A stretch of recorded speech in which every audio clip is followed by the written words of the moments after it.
odds are against you, and you're going to do the math, and you're going to be disappointed. Yeah, math has never done anything for anyone. That's the moral of this story. So true. And we have a Frostbyte versus Creepooba stepping up to the plate. So Creepooba, the Ridley du jour. Don't think we have had Smub here in a little bit. And Frostbyte coming up from NC a little bit, too. Is Smub coming up for homecoming this weekend? Defend his title? I believe so. Hey. Will ZD complain about him on Twitter? Yes. Oh, complain about that on Twitter. That's unfortunate right dead there. already. Could not quite make it back from that one and already getting calm with Frostbyte. I'm really digging these like single hit jabs or single hit nairs and then stopping it, trying to see what the opponent does and then let him catch a panic option. Ridley has so many big commits he can go for, but not a lot of little commits.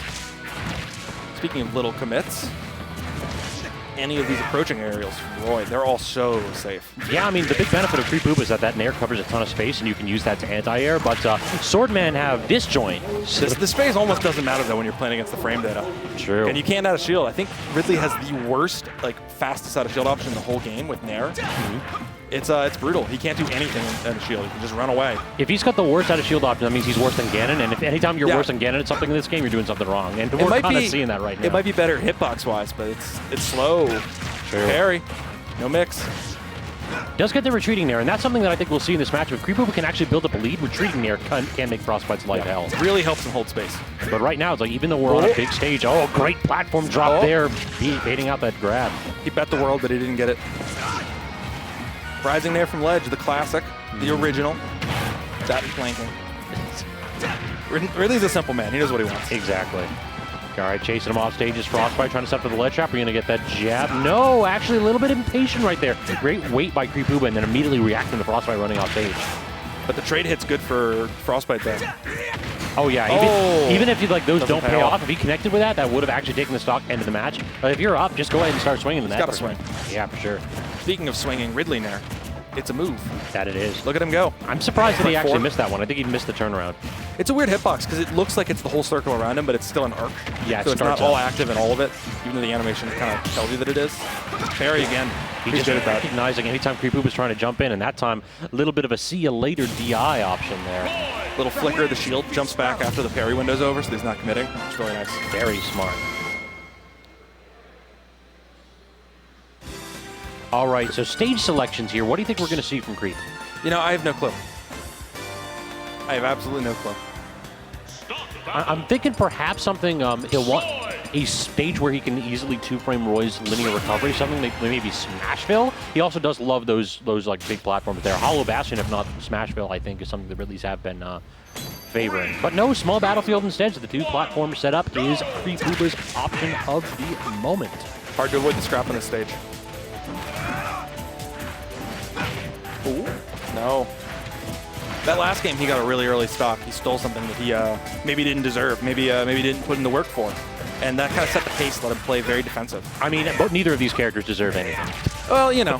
Both these characters swing for the fences, and it's like, eventually, I'll get one of these guesses right, and good God, will I look I've smart. seen too many Steves and Sonics in top 8 to complain about Roy.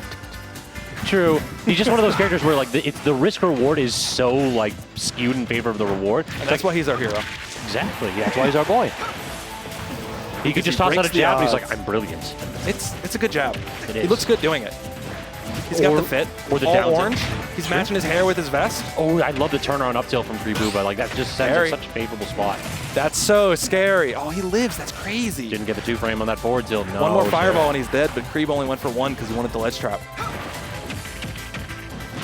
Reacting to the roll in and then missing the tech. You can't miss those. Frostbyte's going to get that punish every time. It's brutal, though, against Roy's airspeed because even if he techs away there, he's still in position to get caught because Roy's drifting all the way in. True. Speed. Speaking of the speed. Chops. One hit. Catch the nair. Now he went for fair to try and beat a parry. He's going a lot of these down airs trying to clip through those wings. The side B will take across the stage, full stage control from Creep, and then the funny move is funny enough. We're all laughing. True. Cross up. Yeah, Creep hasn't been wise to those so far. Frostbyte's gotten away with it a couple times. It's one of those techs that is disturbingly a little bit difficult, is the instant turnaround grabs. Yeah. It's a lot easier, though, with if you want to do the slingshot method when you get the pivot grab. True. That helps a lot. It is a little slower, though, because you're getting your frame 11 grab, which is the early one.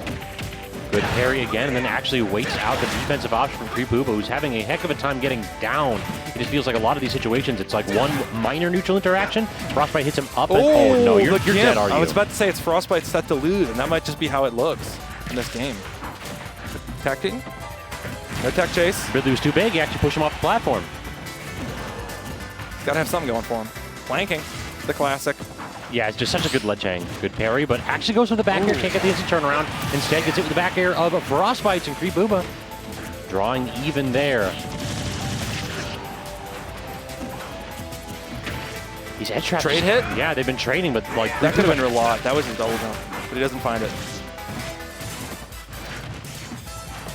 These pokes not working out. The reverse nair finally getting a little bit of stage control, but great beefy up B right there from Frostbyte. There's so much disjoint on that Roy up B. It can really defend his 2-frame a lot. Makes him so much better than Crom.